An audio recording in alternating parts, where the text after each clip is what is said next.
All right, next one. Question 28, D, I think it is. So Su Lin pays a monthly contribution of 5% of her salary. So 5% of her salary into a superannuation fund. Her salary is 81,600 per annum. The fund pays interest of 6.6% per annum compounded monthly. What is the amount of Su Lin's monthly contribution? So how much does she actually contribute each month? Well, it says that there's a monthly contribution of 5% of her salary into a superannuation fund. Her salary is 81,600. So she's got to find 5% of 81,600. That's it. That's her monthly contribution. So monthly contribution of 5% of her salary. That's it. So 81,600 times by 5%.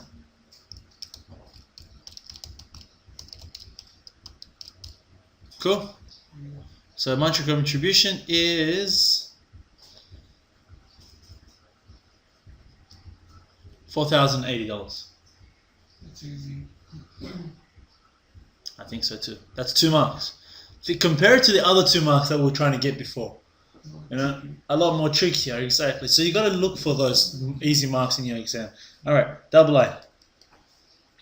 Su Lin made a contribution at the end of each month, starting at the end of January 2000. What will be the accumulated value of her superannuation at the end of December 2012 after making the December contribution? Okay, so we want to work out exactly how much she's contributed at the end of December 2012, such that obviously it's a superannuation kind of scheme. Now, this is called an annuity because she's obviously investing regularly. That's what I kept telling you before, right? Compound interest, simple interest, both of them, you're just putting in $10,000 and that's it. Annuities, you're putting in a regular amount continuously, right? So, let me just take this one down. All right, so what we have is this. We have the present value formula as N is equal to, the future value formula as A is equal to M 1 plus R to power of M minus 1 N over R. Okay, 1 plus R to power of N minus 1 over R. And that equals to A. My bad. Mixing up my letters. Okay. We know the monthly contribution she's making is $4,080. Right? So that's nice and easy. So we'll write M here is equal to 4,080. We know that the R, the interest rate here, pays 6.6% per annum. However, it's compounded monthly. So what do we have to do to that R? 6.6%. We've got to divide it by, if it's monthly, we've divided by 12. So 6.6 divided by 12. So the effective annual interest rate is in fact 0.55%. Okay? That's just from dividing this by 12. Now the tricky part of this question, in my opinion, is the M. Right? So M. Well, let's understand something. She made a contribution at the end of each month, starting at the end of January 2000. So she started January 2000. She made a contribution. And then she did it all the way to December 2012.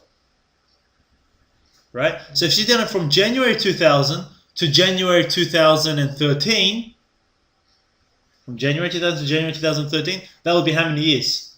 2. No, 2000 to 2013, not 2003. 2013. You thought I was saying 2003. 2000 to 2013 is 13 years, right? But that's not going to take into account 13 years, right? The only reason why, you don't think it will. Let's understand it. So it starts at the end of January 2000, right? She made a contribution at the end of each month, so she'll get the January 2000, then it'll be February 2000, March 2000, etc., right? Until it comes to January 2001, for example, it's been 1 year, right? So up to December 2012, but she's already made the December contribution. She hasn't made the January contribution. You get it? Yeah. So it's obviously going to be 13 years, except take away 1 month. right? Because we're in December, not in January. Oh, yeah. So it's going to be 13 years, but you want to take away 1 month. How many months are there in 13 years? That's 13 times 12. There's 156 months in 13 years. We're going to take away 1 just to get it back into December. So that's 155 months.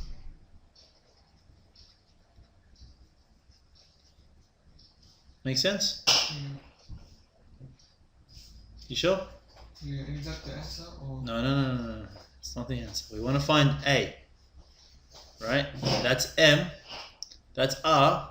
That's N. We want to find A. We've got to plug all this into this formula here, and then we've got the answer. So the answer is, it looks like this, but you're just going to put it into your calculator. So it's 4,080 times by 1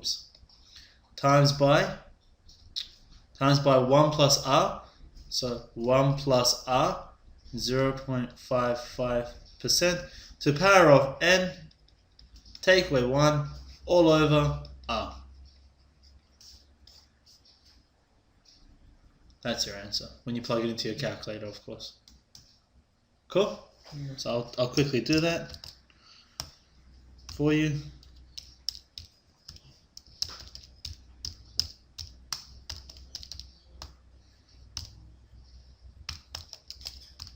That should give us, and I think I've done it wrong on my calculator. I've got the old calculators, unfortunately. Oh, right. I picked it up.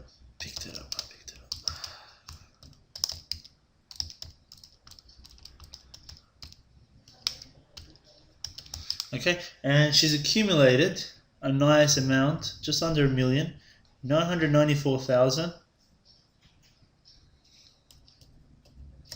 994,059. So $994,059.37. Cool.